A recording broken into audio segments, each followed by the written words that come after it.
Hello guys, welcome to all.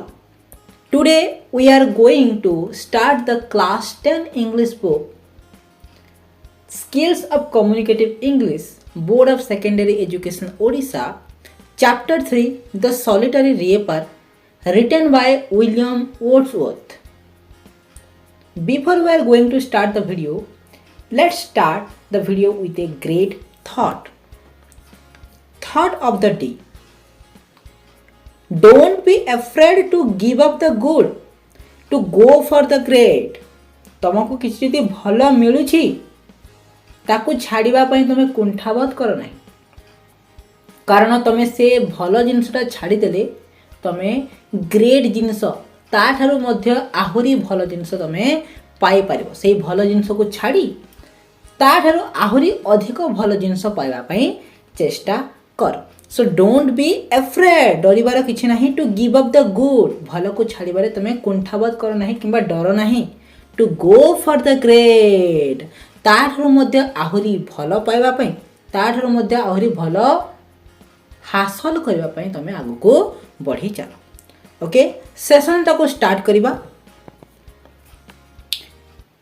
Chapter explanation पूर्व आमे से पोएट किए, कवि किए, कवि होचंती विलियम वर्ड्सवर्थ। तो अबाउट द पोएट बाबद किछि जानिबा। William Wordsworth was born on 7th April 1770 in Cockermouth in the Lake District, England. He is regarded as a worshipper of nature. Love of nature is a major theme of his poet. He wrote about ordinary men and women in the language of the ordinary people. For him, poetry is the spontaneous overflow of powerful feelings arising from emotion recollected in tranquility. He died at Rydal Mount and Gardens, United Kingdom on April 23, 1850. So William Wordsworth was born 7th April 1770 in Cockermouth in the Lake District. तो William Wordsworth केबे जन्म ग्रहण करथिले? 7th April 1770 रे कोकरमाउथ रे, England रो lake district रो कोकरमाउथ रे से 7 April 1770 रे जन्म ग्रहण करथिले। ही इज रिग्रेडेड, तांको दर्शा जाईछि बा तांको सम्मानित कराईछि as a worshipper of nature. Worshipper माने उपासक, नेचर माने प्रकृति। से जने प्रकृति रो उपासक अटंती ना। कवि विलियम वर्ड्सवर्थ से जने प्रकृति रो उपासक अटंती। Love of nature is a major theme of his poetry. तांको कविता मानकर थीम, तांको कविता माने केउ उद्देश्य रे लिखाई छि, तांको कविता मानकर उद्देश्य रे कोन लिखाई छि ना नेचर, लव ऑफ नेचर, प्रकृति को भलो पाइबा। प्रकृति ऊपर से निजर कविता माने लिखि थांती। तांको कविता माने प्रकृति ऊपर पर्यवेसित। He wrote about ordinary man and women, से साधारण मनीष मानक बाबद, साधारण लोक, साधारण महिला मानक बाबद रे से निज कविता रे लिखि थांती। In the language of the ordinary people, तांको भाषा मध्य साधारणतः थाए। तांको भाषा मध्य साधारणतः अर्थात गाँवली भाषा लिखि थांती, अर्थात जेमिति सबु लोक माने भल भावरे बुझी पारबे सेपरि भावरे लिखि थांती। For him poetry is the spontaneous overflow of powerful feelings. For him, तांको पाए पोएट्री इज, एही कविता गुड़िक कौन? पावरफुल फीलिंग्स, शक्तिशाली अनुभव गुड़िकर स्पॉन्टानियस ओवरफ्लो, स्वेच्छा प्रवृत्त धारा। तांको पाए एही कविता गुड़िक शक्तिशाली अनुभव गुड़िकर स्वेच्छा प्रवृत्त धारा, जेउटा कि अराइजिंग फ्रॉम, केउठरो अना जाईछि?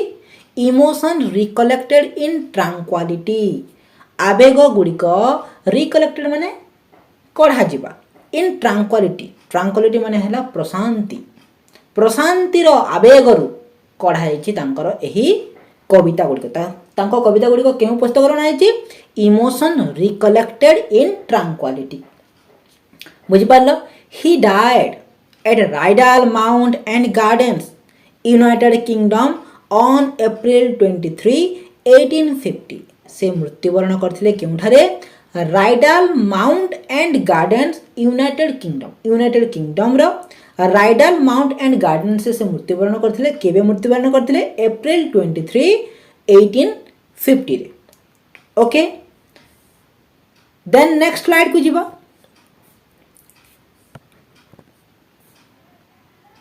अबाउट द पोएम आमे जो पोएम टी पढ़िबा पोएम रो ना कोन द सॉलिटरी रिएपर एही पोएम रो अर्थ हला द सॉलिटरी रिएपर सॉलिटरी माने अर्थ हला एकुटिया रिएपर माने जे फसल काटे ताकू रिएपर बोली की कुहा जाय तो इन द प्रेजेंट पोएम एही कविता कौन द सॉलिटरी रिएपर वर्ड्सवर्थ डेफिसिट माने वर्णना करछंती कहा ऊपर वर्णना करछंती ए सॉलिटरी हाईलैंड लास गोटे एकुटिया हाईलैंड माने हला पहाड़ी लास रो अर्थ हला झियो बा कन्या गोटे एकुटिया पहाड़ी झियो बा पहाड़ी कन्या बाबदरे से वर्णना करछंती एवं हर स्वीट सॉन्ग तार मधुर संगीत सुमधुर संगीत and the profound effect of the song profound माने गभीर इफेक्ट माने प्रभाव ता गीत रे एमिति गभीर प्रभाव पड़ितला काहाकू गभीर प्रभाव पड़ितला ऑन हिम रो अर्थ हला लेखक सॉरी कवि निजे विलियम वर्ड्सवर्थ तो तार गीत रे सही सॉलिटरी हाईलैंड लास रो गीत रे किपरि भावरे लेखक बा कवि प्रभावित हो जाइथिले सही उद्देश्य रे एठारे वर्णना कराइछ the poem is one of Wordsworth finest lyric एही पोएमटा एही कविता कवि वर्ड्सवर्थ गोटे फाइनेस्ट लिरिक्स बुझी पारलो सो टेक्स्ट को जीवा a thing of beauty is Joy for ever कौन सी भी गोटे जिनस को जब ब्यूटीफुल जिनस को देखीदेव से चिरस्थायी रही थे अर्थात सबुदिन तुमको सही ब्यूटीफुल जिनसटी सुंदर जिनसटी तुमको खुशी प्रदान करता है the scenic view of a picture site pleases our eyes गोटे सीन गोटे सुंदर दृश्य आम आखि को प्लेजर बा खुशी दे थाए the haunting melody of a cuckoo soothes our soul haunting melody माने सुमधुर संगीत मने पड़ जाउथबा सुमधुर संगीत अर्थात कुकुक बार्ड अर्थात कोइली रो सुमधुर संगीत आम आत्मा को सूत बा तृष्ट कर दी थाए A soulful tone of a singer amuses our heart. गोटे soulful tone, गोटे आत्मा को हलई देला वाला गीत गोटे सिंगर आम हृदय को बा आम हृदय रे मन खुशी कर दी the moment we take leave of this side जो मुहूर्त रे आमे से जगह छाड़ी जाई थाउ और साउंड बा से गीत शुणी की छाड़ी की सेठारु जाई थाउ they occur to us recurringly in a flashback से मुहूर्त गुड़िक बारंबार आवृत्ति होई थाए आम मन भितरे गोटे फ्लैशबैक परि we can hardly part with them आमे कोन सेठारे सब बेले रही परिबा कि सब बेले रही परिबा नाही सब बेले से म्यूजिक पाखरे रही परिबा कि रही परिबा नाही मात्र जेते बेले आमे घर को फेरी आसीबा बा अन्य जगह को जीवा सही ब्यूटीफुल सीन सही सुमधुर गीत आम मन रे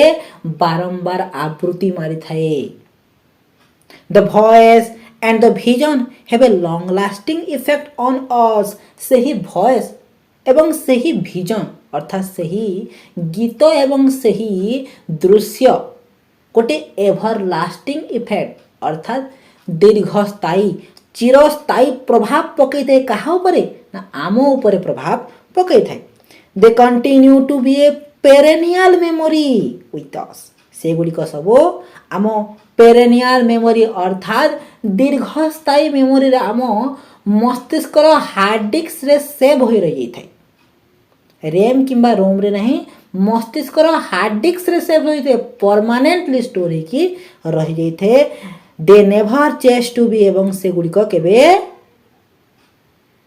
बंद हो जाए नहीं बा से गुड़िक केबे नष्ट हो जाए नहीं। So have you ever experience such charming beauty and music तो तुम केबे एक्सपीरियंस करिछ कि अनुभव करिछ कि सही प्रकार चार्मिंग ब्यूटी और म्यूजिक को यू मस्ट हैव तुमको करबा को पड़िबा बा तुम केबे हेले करी थिबो। Well so let's read the following poem तो यही पोएम को आम पढ़िबा एवं जानिबा जे गोटे भॉइस सुमधुर संगीत एवं दृश्य गोटे चित्ताकर्षक दृश्य किपरि भाबरे आम मनरे प्रभाव पकई थाए बा किपरि भाबरे कविंक मनरे प्रभाव पकईला। To note how the music of a Scottish girls माने स्कॉटलैंड देशर गोटे झील से केमिति तार म्यूजिक केमिति exercise an everlasting impact on the mind of the poet William Wordsworth. एही कवितार कवि विलियम वर्ड्सवर्थ का मनरे किपरि भाबरे चिरस्थायी प्रभाव पकेला सही स्कॉटिश गर्ल बा सही स्कॉटलैंड देशर झीर म्यूजिक से बाबद आमे पढ़िबा। बुझी पाइल आमे पोएट्री को जीवा। Okay Behold her single in the field, yon solitary highland lass, reaping and singing by herself, stop here or gently pass. Behold means to look at or see something or somebody. Her single in the field, yon solitary highland lass.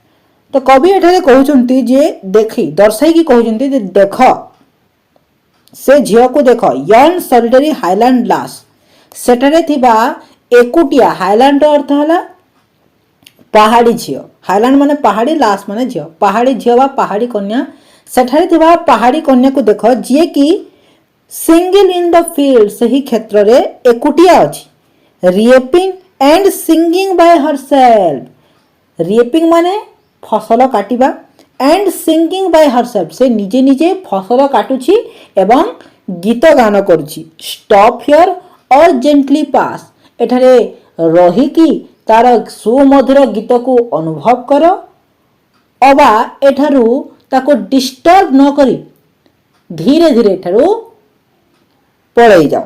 तो कवि एठारे कहिबार उद्देश्य हला जो traveller माने जो पथिक माने सही बाट दे जाउछंती सेमानकु कहउछंती अरे देख सेठारे गोटिए झियो गोटिए एकुटिया अछि फील्ड रे एकुटिया अछि एवं तार फसल काटी से निजे निजे गीत गान करुछि। तो एठारे अटकी तार गीत को अनुभव कर खुशी निय अथच तमे एठारे ताको डिस्टर्ब न करी धीरे धीरे चली जाओ। Alone she cuts and bind the grain and sing a melancholy strain. Oh, listen, for the well profound is overflowing with the sound. Alone she cuts and bind the grain. से एकुटिया से ही शस्य गुड़ी को काटुछि एवं बांधी दउछि and sings एवं गीत गान करुछि किपरि गीत गान करुछि ए मेलांचोली स्ट्रेन रो अर्थ हला सैड सॉन्ग से गोटे दुखद गीत गाउछि। ओ लिसन अरे सुन समस्ते सुन फॉर द भेल profound is overflowing with the sound से जो गीत गान करुछि द भेल प्रोफाउंड उपत्यकार गभीरतार बा उपत्यका संपूर्ण उपत्यका सारा is overflowing with the sound तार संगीत रे तार भॉइस रे तार म्यूजिक रे सारा उपत्यका गभीर भाव रे पूर्ण होई प्रवाहित होई जाउछि। समस्त भलो भाव रे बुझी परथबो। Okay no nightingale did ever chant more welcome notes to very bands of traveller in some shady hunt among Arabian sand. No nightingale nightingale गोटे पक्षी बुलबुल पक्षी जे कि सुमधुर गीत गाए।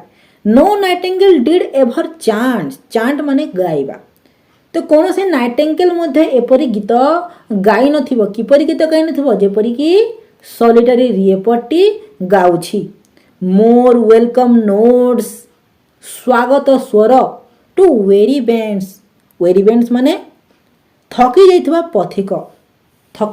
पथिक मानक पई से वेलकम नोट्स गाए किए वेलकम नोट्स गाए नाइटेंगेल वेलकम नोट्स गाए कहा पई वेरी बैंड्स बा थकी जाइथिबा पथिक एवं अब ट्रैवलर्स इन सोम सेडी हॉर्न ट्रैवलर्स माने जो माने कि सही आरबियन सेंट्रे अर्थात सही मरुभूमि रे गला बेले छाया दरकार करथंती से छाया पई जेते बेले से माने कोठरे अटकी जाई थांती सेते बेले नाइटेंगेल तांको पई स्वागत संगीत गाई थे एवं सही स्वागत संगीत मध्य सुमधुर थाए जहा कि सॉलिटरी रिएपर ठारू कम थाए सॉलिटरी रिएपर गीत से नाइटेंगेल गीत ठारू मध्य आहुरी सुमधुर लागि थे तो एठारे क्वेश्चन मध्य आसी पारे कोन जे किए who sing welcome notes to very bands किए थकी जाइथिबा पथिक मानक पई बा ट्रैवलर्स मानक पई स्वागत संगीत गान करथे किए नाइटेंगेल केउठारे गान करथे आरबियन सेंट सही आरबियन रो बा सही आरबियन रे थिबा मरुभूमि रे नाइटेंगेल टी ट्रैवलर्स मानक पई स्वागत संगीत गान करिथे बुझियला next fourth stanza A voice so thrilling never was heard in springtime from the cuckoo bird, breaking the silence of the siege among the farthest heartbeats. A voice so thrilling never was heard. गोटे रोमांचक गीत thrilling माने गोटे रोमांचक स्वर केबे सुना न जाए इन स्प्रिंग टाइम सेटा केवल केतेबेले सुना जाए स्प्रिंग टाइम रे बसंत ऋतु समय रे फ्रॉम द कुकोक बार्ड किए गाए से रोमांचक गीत कोइली गाए से रोमांचक गीत जहाँकि breaking the silence of the sea समुद्रर साइलेंस को मध्य भांगी देई थाए तार गीत एमंग द फारदेस्ट हार्बिट रो अर्थ हला रिमोट ग्रुप ऑफ आइलैंड अर्थात दूर थिबा आइलैंड्स माने बा द्वीप माने सेठारे थिबा समुद्र मानकर साइलेंस को मध्य भांगी देई थाए कुकोक बार्ड रो संगीत एवं सही यन सॉलिटरी लास रो अर्थात पहाड़ी झियर अर्थात सही रिएपर रो गीत को नाइटेंगेल एवं कुकोक बार्ड सहित तुलना करछंती कवि एवं कहिछंती जे सही यन सॉलिटरी हाईलैंड लास रो संगीत नाइटेंगेल एवं कुकुक बार्ड संगीत ठारू मध्य आहुरी रोमांचक पूर्वक लागुछि बुझि पारलो फिफ्थ स्टांजा को जिबा फिफ्थ स्टांजा रे अछि will no one tell me what she sings perhaps the plaintive numbers flow for old, unhappy, far off things and battles long ago. Will no one tell me? मते केही कहिबो नाही कि what she sings सही रिएपरटा बा सही गालटा कोन गाउछि केउ गीत गाउछि मते केही कहिबो नाही कि कवि कहउचंती एहा Perhaps जदियो द प्लांटिव नंबर फ्लो जदियो प्लेंटिव नंबर अर्थ हला सैड म्यूजिक जदियो दुखद म्यूजिक बही बही आसुछि for old unhappy far off things and battles long बोध हुए ताहा पुराणा कालिया पुराणा अतीतर किछि कथा को नहीं सही सैड म्यूजिक थाई पारे अनहैप्पी दुख तार दुख थाई पारे से दुख द्वारा से एमिति गीत गाई थाई पारे फार ऑफ थिंग्स दूर कथा ही पारे एवं बैटल्स लॉन्ग एगो पूर्वर युद्ध को लेकिन मध्य सही दुखद गीत गाई थाई पारे सही हाईलैंड लास्ट कवि एठारे कहउचंती जे सही बालिका बा सही झियोटी पहाड़ी झियोटी क्यों गीत गाउछि ଯଦିଓ ଦୁଃଖଦ ସଙ୍ଗୀତ ବହି ବହି ଆସୁଛି, କବି ଅନୁମାନ କରୁଛନ୍ତି ଯେ ସେ ଝିଅଟି ପୁରୁଣା କିମ୍ବା ଦୁଃଖଦ କିମ୍ବା ଅତୀତର ଘଟଣା ଗୁଡ଼ିକୁ କିମ୍ବା ଅତୀତରେ ଘଟିଯାଇଥିବା ଯୁଦ୍ଧର ଘଟଣା ଗୁଡ଼ିକୁ ନେଇ ସେ ଝିଅଟି ସେମିତି ଦୁଃଖଦ ଗୀତ ଗାଉଛି।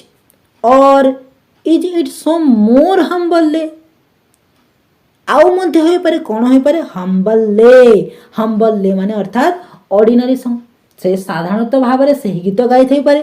ଫ୍ୟାମିଲିଆର ମ୍ୟାଟର ଅଫ୍ ଟୁଡେ, ଦୈନନ୍ଦିନ ଜୀବନରେ ଘଟୁଥିବା ସବୁ ଜିନିଷକୁ ନେଇକି ମଧ୍ୟ ସେ ସାଧାରଣ ଭାବରେ ସେହି ଗୀତଟି ଗାଇଥାଇପାରେ। ସୋମ୍ ନ୍ୟାଚୁରାଲ ସୋର, କିଛି ତାର ପ୍ରାକୃତିକ ଦୁଃଖ ହଉ, ଲସ୍ ହଉ, ତାର ନଷ୍ଟ କିଛି ହଉ, ଅର୍ ପେନ୍ ବା ତାର ଦୁଃଖ that has been and may be again, ଯେଉଁଗୁଡ଼ିକ ତାର ଜୀବନରେ ବାରମ୍ବାର ଘଟୁଛି, ସେହି ଦୈନନ୍ଦିନ ଜୀବନର ଘଟଣାକୁ ନେଇ ହାଇଲାଣ୍ଡ ଲାଷ୍ଟ ଅର୍ଥାତ୍ ପାହାଡ଼ି ଝିଅଟି ଗୀତମାନେ ଗାଇଥାଉପାରେ। ତ କବି କହୁଛନ୍ତି ଯେ ସେ ଝିଅଟି କେଉଁ ପ୍ରକାର ଗୀତ ଗାଉଛି। ଏଠାରେ କବି ଝିଅର କେଉଁ ପ୍ରକାର ଗୀତ ଗାଇବା ସମ୍ବନ୍ଧରେ ବର୍ଣ୍ଣନା କରିଛନ୍ତି ଏବଂ ସେ ଅନୁମାନ କରିଛନ୍ତି ଯେ ଝିଅଟି ପୁରୁଣା ହଉ କିମ୍ବା ଦୁଃଖ ହଉ କିମ୍ବା ଅତୀତରେ ଘଟିଯାଇଥିବା ଯୁଦ୍ଧ ବିଷୟରେ ଘଟଣା ଗୀତ ଗାଉଥାଇପାରେ, କିମ୍ବା ଆହୁରି ମଧ୍ୟ ହୋଇଥାଇପାରେ ସେ ଦୈନନ୍ଦିନରେ ଘଟିଯାଉଥିବା ଦୁଃଖଦ ଗୀତ ଗୁଡ଼ିକୁ, ଦୁଃଖଦ ଘଟଣା ଗୁଡ଼ିକୁ ନେଇ ସେ ସାଧାରଣତଃ ଭାବରେ ଏହି ଗୀତ ଗାଇଥାଉପାରେ। ବୁଝିପାରୁଥିବ, ମୋର ପଢ଼ା ଷ୍ଟାଇଲ୍ ଆପଣଙ୍କୁ ଭଲ ଲାଗୁଥିଲେ ଭିଡ଼ିଓଟିକୁ ଲାଇକ୍ କରନ୍ତୁ, ସାଙ୍ଗମାନଙ୍କର ସହିତ ସେୟାର କରନ୍ତୁ ଏବଂ ଚ୍ୟାନେଲଟିକୁ ସବସ୍କ୍ରାଇବ୍ କରି ପାଖରେ ଥିବା ବେଲ୍ ଆଇକନ୍କୁ କ୍ଲିକ୍ କରି ଅଲ୍ ନୋଟିଫିକେସନ୍ ଅନ୍ କରିଦିଅନ୍ତୁ। ଯେତେବେଳେ ମୁଁ ଅନ୍ୟ କ୍ଲାସ୍ ମାନେ ନେବି ତାହାର ନୋଟିଫିକେସନ୍ ଆପଣଙ୍କ ପାଖରେ ପ୍ରଥମେ ପହଞ୍ଚିଯିବ। ନେକ୍ସଟ ଷ୍ଟାଞ୍ଜାକୁ ଯିବା। 7th ନମ୍ବର ଷ୍ଟାଞ୍ଜା କହିଛି, what ever the theme the maiden sang, as if her song could have no ending. I saw her singing at her work and over the sickle bending. Whatever the theme, ଯାହା ବି ହଉ ସେ ଗୀତର theme, ସେ ଗୀତର ଉଦ୍ଦେଶ୍ୟ ଯାହା ବି ହଉ, ସେ ଦୁଃଖଦ ଗୀତ ହଉ ବା ସୁଖ ଗୀତ ହଉ ବା ଅର୍ଡ଼ିନାରୀ ଗୀତ ହଉ ବା ହମ୍ବଲ୍ଲେ ହଉ, ଯାହା କିଛି ବି ହଉ, ଦ maiden sang, ସେହି ଝିଅଟି ଯେଉଁ ବି ଗୀତ ଗାଉଥିବ ତାହାର ଉଦ୍ଦେଶ୍ୟ ଯାହା ବି ହଉ, as if her song could have no ending, ସେ ସଙ୍ଗର ଶେଷ ନାହିଁ। ଯେ କୌଣସି ବି ଗୀତ ଗାଇଥାଉ ସେ ଗୀତର ଥିମ୍ ଯାହା ବି ହଉ ସେ ଗୀତର ଶେଷ ନାହିଁ। କ'ଣ ପାଇଁ? ସେ ଗୀତରେ ଏଭର ଲାଷ୍ଟିଂ ଫିଲିଂ ଅଛି, ଦୀର୍ଘସ୍ଥାୟୀ ଅନୁଭବ, ପ୍ରକୃତିରେ ଥିବା ଦୀର୍ଘସ୍ଥାୟୀ ଜିନିଷ ଗୁଡ଼ିକୁ ନେଇ ସେ ତାର ଗୀତଟି ତିଆରି କରିଛି। I saw her singing at her work, ମୁଁ ଦେଖିଛି ସେ କାମ କରୁଥିବା ସମୟରେ ସେ ଗୀତ ଗାଉଅଛି। and over the sickle bending, sickle ଅର୍ଥ ହେଲା ଦା, ଦା ତ ସମସ୍ତେ ଦେଖିଥିବ, ଯେତେବେଳେ କ୍ଷେତ୍ରରେ ଧାନ କଟା ହୁଏ ବା ଫସଲ କଟା ହୁଏ ସମସ୍ତେ ଦା ଧରି ଧାନ କାଟିଥାନ୍ତି। ମାତ୍ର ଆଜିକାଲି ଟ୍ରାକ୍ଟର ସାହାଯ୍ୟରେ ହେଲା, କମ୍ବାଇନ୍ ମେସିନ୍ ସାହାଯ୍ୟରେ ହେଲା ଧାନକୁ କଟାଯାଉଛି। ପୂର୍ବ କାଳରେ ଏବେ ମଧ୍ୟ ଚାଲୁଛି, ଛୋଟ ଛୋଟ କ୍ଷେତ୍ର ଗୁଡ଼ିକରେ ଦା ଦ୍ୱାରା ଫସଲ କଟା ଯାଉଅଛି। ତ ସେହି ହାଇଲାଣ୍ଡ ଲାଷ୍ଟଟି ଅର୍ଥାତ୍ ସେହି ପାହାଡ଼ି ଝିଅଟି ବେଣ୍ଡ ହେଇ ଅର୍ଥାତ୍ ସିକିଲକୁ ବେଣ୍ଡିଂ କରିକି ବା ଦାକୁ ବେଣ୍ଡ ହେଇକି ଥାଏ, ବେଣ୍ଡିଂ କରିକି ସେ ଫସଲ ଗୁଡ଼ିକ କାଟୁଛି ଏବଂ କାଟିବା ସମୟରେ ସେ ଗୀତ ଗାଉଛି। ସେ ଗୀତଟିର ଏଣ୍ଡିଂ ରହୁନାହିଁ। Next stanza, 8th number stanza. I listened motionless and still, and as I mounted up the hill, the music in my heart I bore, long after it was heard no more. I listened, ମୁଁ ସେ ଗୀତକୁ ଶୁଣିଲି, motionless and still, ଗୀତକୁ ଶୁଣିଲା ସମୟରେ ଲେଖକ ବା କବି motionless ହେଇଯାଇଛନ୍ତି, ଅର୍ଥାତ୍ ସେ ପଥର ବା ଜଡ଼ ପାଲଟି ଯାଇଛନ୍ତି ଏବଂ ଷ୍ଟିଲ୍ ବା ସେଠାରେ ଅଟକି ଯାଇଛନ୍ତି, ସେ ଜଡ଼ ପାଲଟି ଯାଇଛନ୍ତି ସେ ଝିଅର ଗୀତ ଶୁଣି। and ଏବଂ as I mounted up the hill, ଯେତେବେଳେ ସେ पहाड़ को चढ़ी चढ़ी आग को बढ़ी बढ़ी जाउछंती। The music in my heart I bore जो गीतटी तांको हृदय रे बहन करी आसीथिले लॉन्ग आफ्टर बहुत समय परे इट वाज हियर्ड नो मोर जितेबले से पहाड़ रे चढ़ी चढ़ी आग को बढ़ी बढ़ी जाइले से गीतर स्वर आउ तांको शुभागला नाही मात्र से गीतर अनुभूति कवि केबे हेले भूली पारिबे नहीं सही गीतर अनुभूति दीर्घस्थायी तांको परमानेंट मेमोरी रे बा तांको पेरेनियल मेमोरी रे सेव होई रही जिवो हार्ड डिस्क परी बुझी पारलो। आपनकु एही गीतटी अति सुंदर भावरे बुझाई दिया जाइछि आपण अति सुंदर भावरे बुझी जाई थिबी मोर आशा अछि एहा किछि ग्लोसरी अछि देखो बिहोल्ड माने टू लुक एट और सी समबडी और समथिंग कोनोसी जिंस गुडी को देखिबा यन माने ओवर देयर अर्थात सेठारे सॉलिटरी माने सिंगल बा एलोन बा एकुटिया हाईलैंड लास्ट रो अर्थ हला a girl who lives in the highland highland माने माउंटेन रीजन जे कि पहाड़ी झियो ऑफ स्कॉटलैंड स्कॉटलैंड देशर गोटे पहाड़ी झियो मेलांचोली स्ट्रेन अर्थात sad music very important melancholy strain एवं हम्बली हम्बलले आ गोटे कोन प्लांटिव नंबर एथिरे पिला माने कन्फ्यूज होयंती मेलांचोली स्ट्रेन रो अर्थ हला सैड सॉन्ग प्लेंटिव नंबर अर्थ हला sad music and humble lay अर्थ हला ऑर्डिनरी सॉन्ग भेल माने हला वैली प्रोफाउंड माने हला डीप गभीर चांट माने गाइबा चांटिंग करिबा गाइबा वेरी माने जो पथिक माने थकी जाइथिबे very tired after working hard for a long time तो सही फारदेस्ट सॉरी भूल कहली आरबियन सेंट जितेबले पथिक माने बा से मोरस्थल जितेबले पथिक माने चाली चाली आसुधांती से माने थकी जाइथिबे तांको पई गीत बा तांको पई वेलकम सॉन्ग के गाउथला नाइटेंगेल गाउथला वेरी गुड बैंड माने हला किछि ग्रुप हंट माने बोले गना ए प्लेस विजिटेड फ्रीक्वेंटली जो जगह को बारंबार जाई थांती सेडी हंट माने ओएसिस ओएसिस रो अर्थ हला मरुस्थल मरुस्थल सबुआडे बाली थाए कि किछि किछि स्थान रे पानी मध्य थाए एवं सही पानी थिबा स्थान रे विभिन्न प्रकार वृक्ष थाए सही स्थान को ओएसिस बोली कहा जाए डिजर्ट रो बा मरुभूमि रो गोटे जगह जोंठरे कि पानी एवं गछ माने थांती एवं पथिक माने सेठारे विश्राम करंती एवं सही स्थान रे किए नाइटेंगेल तांको पई गीत गाई थाए आरबियन सन हला आरबिया रो बा मिडिल ईस्ट रो गोटे डिजर्ट बा मरुभूमि डेजर्ट सॉरी डिजर्ट नहीं डिजर्ट रो अर्थ हला मीठा डेजर्ट रो अर्थ हला डिजर्ट माने खाई सारिबा परे जेतेबेले मीठा खांते से मीठा जिंस को डिजर्ट बोली कहा जाए डेजर्ट रो अर्थ हला मरुभूमि नेक्स्ट फारदेस्ट हार्टबीट माने रिमोट ग्रुप ऑफ आइलैंड दूर रे थिबा द्वीप गुड़िक west of Scotland north west of Scotland रो प्लांटिव नंबर रो अर्थ हला सैड म्यूजिक हम्बल लेयर अर्थ हला ऑर्डिनरी सॉन्ग सिकिल माने जानचो कहली जो टूल गुड़िक बा दा जहा कि ग्रास हो बा पेड़ी पेड़ी माने कोन पेड़ी माने हला धान राइस माने चाउल पेड़ी माने धान मोशनलेस अर्थ हला विदाउट मूवमेंट बा हलचल न होबा स्कॉटलैंड गोटे कंट्री बा गोटे देश कहार गोटे यूनाइटेड किंगडम गोटे पार्ट इंग्लैंड रो गोटे पार्ट समस्ते बुझी पारथबो बहुत भल भाव बुझी पारथबो जदि वीडियोटी भल लागुची लाइक करंतु सांग मानक सहित शेयर करंतु एवं चैनल को सब्सक्राइब करी पाकर थिबा बेल आइकन को क्लिक करी ऑल नोटिफिकेशन ऑन कर दियंतु। तो आज पई एतिकी thanks for watching thank you keep smiling keep sharing and be aware of corona virus thank you.